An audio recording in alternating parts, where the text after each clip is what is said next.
अस्सलामुअलैकुम वरहमतुल्लाहि वबरकातुहू। स्टूडेंट, ये हमारा लेक्चर नंबर 7 है और आप तरतीब से सारे लेक्चर व्यू करें डिफरेंशियल ज्योमेट्री के। और मैं चूँकि यहाँ पर मैंने आपको ये बताया है कि डिफरेंशियल ज्योमेट्री में 25 कॉन्सेप्ट्स हैं, उन कॉन्सेप्ट्स को हम बिल्ड कर रहे हैं। हम 3 कॉन्सेप्ट मुकम्मल कर चुके हैं, चौथे का एक पार्ट हम कर चुके हैं। आज हम चौथा कॉन्सेप्ट जो है वो है ज्योमेट्रिकल पॉइंट ऑफ व्यू से बेसिक फार्मूलों को अंडरस्टैंड करना। प्रीवियस लेक्चर में हमने देखा था कि ये जो लाइन है इसके ऊपर मैंने आपको हर एक फिज़िकल फेज से इसको गाइड किया था कि ये ऐसे क्यों होती है और ये जाने बगैर आप नेक्स्ट टॉपिक पे मूव नहीं कर सकते। तो इसलिए याद रखें कि प्रीवियस लेक्चर लाजमी देखा करें। हाँ, अगर आप पहले से कोई टीचर हैं या पहले से कुछ आपको थोड़ा बहुत नाउन है तो आपको आगे चलना मुश्किल नहीं होता। तो स्टूडेंट चलें, इसकी वीडियो को हम स्टार्ट ले रहे हैं और सबसे पहले हम यहाँ बात करने लगे हैं कर्वेचर की।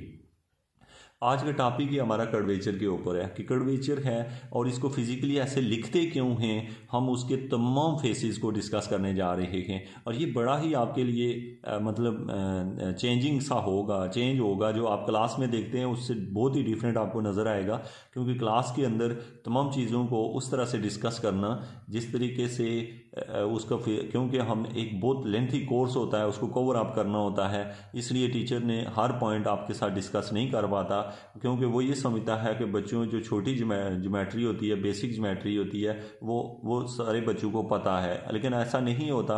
ज्योमेट्री का ना पता होने की वजह से स्टूडेंट चीज़ों को याद करते हैं, इवन अपना पूरा वक्त भी ज़ाया करते हैं और बुनियादी चीज़ों को बगैर समझे जब क्वेश्चन करते हैं या कोई चीज़ याद करते हैं तो जस्ट उसको मेमोराइज़ करते हैं। तो इस वजह से उनका मेंटल पावर भी कमज़ोर होती है, वो कोई बुक लिखने के काबिल तक नहीं होते और उनके कॉन्सेप्ट जो होते हैं वो बहुत कम होते हैं, ना होने के बराबर होते हैं। तो इसलिए याद रखें कि ये वो स्टडी है जिसकी बेस के ऊपर आप किसी भी किस्म के एग्ज़ाम में, इंटरव्यू में किसी को बता नहीं बल्कि दिखा भी सकते हो कि हम क्या कर रहे हैं। तो स्टूडेंट, यहाँ पर ये दिया हुआ है कि the curvature of the curve. अब बात हो रही है कर्वेचर की। At a point is the arc rate of rotation of the tangent. अब ये याद रखिएगा, जो बात यहाँ पे ये हो रही है कि देखें कर्वेचर होता क्या है। तो कर्वेचर किसी ने कहा कि सबसे पहली बात है कि कर्वेचर का रिलेशन एक कर्व के साथ है। कर्व के साथ मतलब मेरे पास ये कर्व है तो इस कर्व के ऊपर यहाँ पे एक टेजेंट है। अब याद रखें कि कर्वेचर उतना ही, देखें ये टेजेंट है। अब ये हुआ कि ये टेजेंट मैं जो ही आगे गया तो अब इधर मुड़ गया है, जो ही आगे जाता हूँ इधर मुड़ गया। अब ये कि टेजेंट वैसे एक लाइन को टच करता हुआ मेरी उंगली सही कर्व नहीं बना रही है, इसलिए अब याद रखें कि देखें अब मेरा टेजेंट बदल रहा है। अब ये कि जो मैं एक एक कदम आगे बढ़ा रहा हूँ और मेरे टेजेंट की डायरेक्शन कितनी बदल रही है, ये मुझे बताता है कर्वेचर। कर्वेचर ये बताता है कि आपके जैसे यहाँ पे थी तो यूँ था, ज़रा सा आगे जाऊँगा ऐसे जाता जाऊँगा। अब देखें तो दैट्स मीन के कर्वेचर जो है आपकी कर्व के ऊपर क्या बता रहा है। तो यहाँ पर मैं एक दफ़ा कर्व ड्रा करके दिखाऊँगा आपको। ये एक कर्व है, यहाँ पर जो पॉइंट है उसके ऊपर जो टेजेंट लाइन है वो यूँ है। थोड़ा सा मैं आगे गया, टेजेंट लाइन थोड़ी सी बदलेगी, उससे आगे जाऊँगा और थोड़ी सी ऐसे थोड़ी सी बदलेगी, मैं उससे भी आगे जाऊँ। जैसे यहाँ पे गया तो टेजेंट लाइन यूँ थी, यहाँ गया तो यूँ है। तो इसका मतलब है कि वक्त के साथ साथ मेरी टेजेंट लाइन जो है वो बदल रही है। इस चीज़ को जहन में रख के मैं इसको पढ़ रहा हूँ। देखिएगा, the curvature of the curve at any point मतलब कि आप कर्व के ऊपर कोई भी पॉइंट ले लें, इज द आर्क रेट। ये रेट है, रेट मतलब रेशो है किसका, आर्क रेट। आर्क आपको पता है आर्क कहते हैं, ये जो नहीं होती ये लंबाई जो होती है उसको हम आर्क कहते हैं। क्या कहते हैं, आर्क रेट। कोई पूछे आर्क का मतलब क्या है, आर्क को लिखते कैसे। ये देखें ना, ये एक कर्व है, ये जो नहीं है इसकी ये वाला हिस्सा, इसको हम लोग नाम एस का देते हैं। इस एस को आर्क लेंथ कहते हैं। क्या कहते हैं, आर्क लेंथ कहते हैं। और जब छोटा सा कोई हिस्सा लें इसका तो उसको डेल्टा एस या डी एस कहते हैं। ठीक है, डेल्टा एस या डी एस कहते हैं। डेल्टा एस जो होता है ये बहुत ही कम डिस्टेंस होता है।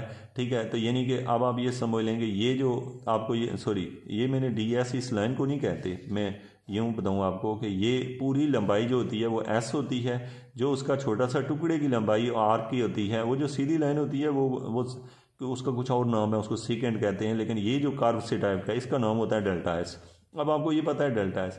इस बंदे ने ये कहा है कि कर्वेचर क्या होता है, अब उसने कहा कि एक रेशियो होती है। क्या होती है? रेशियो होती है। अब रेशियो जो भी होती है वो किस टाइप की होती है, आप यहाँ से अंडरस्टैंड करें कि एंगल थीटा और डेल्टा एस के दरमियान, यानी आर्क लेंथ और ऊपर डेल्टा थीटा के दरमियान एक रेशियो है। तो अब आप इसके फिजिकल मीनिंग के साथ इसको समझें। तो उसने कहा कि the curvature of the curve at any point is the arc rate इसलिए इसे कहते हैं कि ये नीचे जो है ना, ये आर्क लेंथ है of the rotation of the tangent. इसको हम पढ़ते हैं रोटेशन ऑफ अ टेजेंट, मतलब यहाँ पे जो एंगल बन रहा है डेल्टा थीटा। अब हम फिजिकल मीनिंग में इस एंगल को भी जज करेंगे कि ये क्यों बनता है और ऐसे क्यों इसको हम लिखते हैं। तो इससे आपको ये पता चला कि क्या होती है, इसको देख के बताएं डेफिनेशन क्या होती है। तो आप कहते हैं कि जो कर्वेचर होता है किसी कर्व का किसी पॉइंट के ऊपर, वो बराबर होता है किसके? जो कर्वेचर होता है किसी कर्व का किसी पॉइंट के ऊपर, वो बराबर होता है, क्योंकि कर्वेचर हर पॉइंट के ऊपर डिफरेंट होता है। इस वजह से curvature of a curve at a point बराबर होता है किस चीज़ के? रेशो के। किसकी रेशो के? जो है ये क्या चीज़ है? ये रोटेशन है और ये क्या है? आर्क रेट है। ठीक है, सॉरी आर्क रेट, और कितनी उसमें रोटेशन हो रही है, कितना एंगल बन रहा है और कितनी उसने आर्क लेंथ कवर की है। पहले आप इसकी फिजिकल सिचुएशन समझाता हूँ, फिर दोबारा से आपको ये अंडरस्टैंड करवाता हूँ कि ये क्या है। अब देखें यहाँ पर इसकी फिजिकली समझ लें पहले। तो वो कहता है इफ़ डेल्टा थीटा, हमने लिखा delta theta be the angle between the tangent at P and Q. अब यहाँ पर आपने बहुत ही इंटरेस्टिंग पॉइंट यहाँ पर डिवेल्प होता है कि आपने क्या है कि डेल्टा थीटा क्या है? एंगल है बिटवीन पी एंड क्यू। अब समझे what is mean by the angle between P and Q. तो यहाँ पर आप अगर नोट करें तो मेरे पास एक कर्व है और कर्व के ऊपर एक पॉइंट था पी वो पॉइंट है जो पहला पॉइंट है। अब यहाँ पर कोई मेरे पास एक लाइन है जिसको ये एक पोजीशन वेक्टर है। अब ये पी पॉइंट के ऊपर एक बंदा खड़ा था, चलते चलते वो क्यू पॉइंट पे चला गया, पी से क्यू की तरफ चला गया। अच्छा, चला गया, जब वो पी से क्यू पे पहुंचा तो अब उसका पोजीशन वेक्टर बदल चुका है। अगर इसका कुछ भी उसने नाम रखा हुआ है, अच्छा इसने नाम रख दिया है, इससे आपने नहीं परेशान होना। उसने इसका नाम रख दिया है आर वेक्टर और इसका नाम रख दिया R plus delta R. Delta R नहीं, इसका नाम होगा, चूँकि ये जो लंबाई है इसका, हाँ डेल्टा आर है, लेंथ इसकी निस्बत उतनी ही वो ज़्यादा हो गई है। तो अब होना तो ये चाहिए कि ये आर प्लस डेल्टा आर और वो उससे कोई फ़र्क नहीं पड़ता। हमने एक को आर कह दिया, एक को आर प्लस डेल्टा आर, तो ये कह दिया। और इनके दरमियान जो ये वाली लंबाई है इसका नाम है डेल्टा आर। ये हम आपको पता हो कि ये दोनों जब ऐड हुए हैं तो ये बना है। अच्छा, अब हमारा सवाल ये है कि ये जो हमारे पास रिजल्ट आया है टोटल जो यहाँ पर हम देख रहे हैं, अब इसके बाहर वाला जो हिस्सा होता है ना, ये वाली जो कर्व टाइप होती है, इसका नाम होता है डेल्टा एस। डेल्टा एस चूँकि आर्क लेंथ होती है, ये वाली जो बाहर वाली कर्व टाइप है ये डेल्टा एस है। तो ये आपको पता हो कि डेल्टा एस होता क्या है। अब अंडरस्टैंड करें कि मैं अगर एंगल कहाँ बन रहा है, ये सबसे ख़ास पॉइंट है। तो मैं इस फिगर को थोड़ा नीट करके दिखाऊंगा आपको ताकि आप इसे अंडरस्टैंड करें थोड़ा बड़ा करके। तो यहाँ पर मेरे पास है एक कर्व, राइट।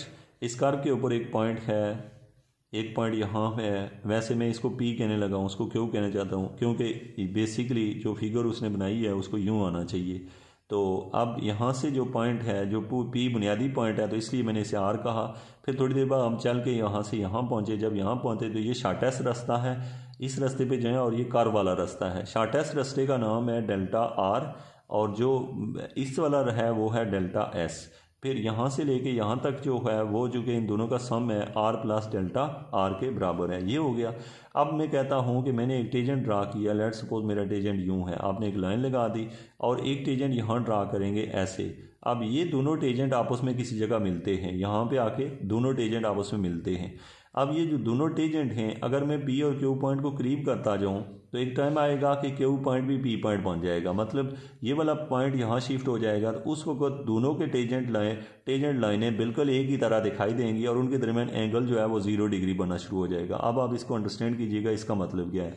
इसका मतलब ये है कि जब ये जो आर्क लेंथ है डेल्टा एस है, अगर ये 0 हो जाए, 0 मतलब ये क्यू अगर पी पॉइंट पे आए तो दोनों लाइनें एक ही बन जाएंगी। तो जो एक ही बनेगी वो डेरिवेटिव की डेफिनेशन बन जाएगी। डेरिवेटिव की यही डेफिनेशन होती है कि दोनों पॉइंट अगर एक ही पॉइंट पे पहुंच जाएं तो वो टेंजेंट बन जाता है। तो इससे पता चला कि यहाँ पर तीन मेन फैक्टर हैं। यहाँ पे जो एंगल बनता है वो डेल्टा थीटा है, ज़ाहिर है उसके अपोजिट भी डेल्टा थीटा बनेगा, क्योंकि आपने ऐसे पढ़ा हुआ है कि अगर यहाँ पे एंगल डेल्टा थीटा है तो इधर भी क्या बनता है, डेल्टा थीटा। अब यहाँ पर एंगल डेल्टा थीटा, इधर भी डेल्टा थीटा बना। अब हमने क्या किया, हमने कहा कि इस एंगल की डेल्टा थीटा की डेल्टा एस के साथ रेशो ली है, यहाँ पे हमने ले ली डेल्टा थीटा और डेल्टा एस। अब आपका सवाल यहाँ पे ये बनता है कि हमने जब ये रेशो ली है तो साथ में लिमिट क्यों लिखी। लिमिट इसलिए लिखी है कि हमें पता है कि ये पॉइंट यहाँ पे, अच्छा यहाँ पर पॉइंट है ही पी, यहाँ पे क्या पॉइंट है, पी है, क्योंकि इधर से उधर गए हुए हैं, यहाँ से नज़र आ रहा है ये आर है तो वो आर प्लस डेल्टा आर है, इस वजह से। तो ये मैं डेल्टा थीटा और डेल्टा एस के साथ ये बात इसलिए लिखी है क्योंकि जब डेल्टा एक्स मतलब ये आर्क लेंथ ख़त्म हो जाएगी तो उस वक्त ये वाली चीज़ जो इनकी रेशो होगी वो डेरिवेटिव बन जाएगी। क्योंकि डेरिवेटिव की डेफिनेशन ये होती है कि आप बिल्कुल करीब करीब पॉइंट हूँ तो वो डेरिवेटिव बन जाता है। तो इसलिए हमने ये लिखा और इसका नाम हमने थीटा प्राइम लिखा।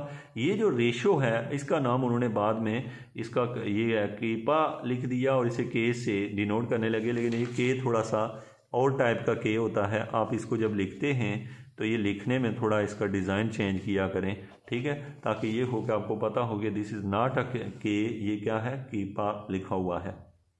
तो अब यहाँ पर जो पॉइंट मैंने आपको समझाया कि डेल्टा एक्स को ज़ीरो क्यों रखते हैं, क्योंकि इसका मतलब नॉट इट मीन कि ये ज़ीरो है, इट्स मीन कि ये अप्रोक्सीमेटली इक्वल टू ज़ीरो है। तो ये मतलब बहुत ही कम है। तो इन दैट केस हमने कहा कि ये वाला टेंजेंट ख़त्म होकर ये टेंजेंट बन चुका होगा, जिसकी वजह से दोनों टेंजेंट में एक ही टेंजेंट बनेगी। जब एक बनेगी तो डेरिवेटिव बन जाएगा। तो इसको आपने याद रखना है। ये है आपका curvature. Thank you so much.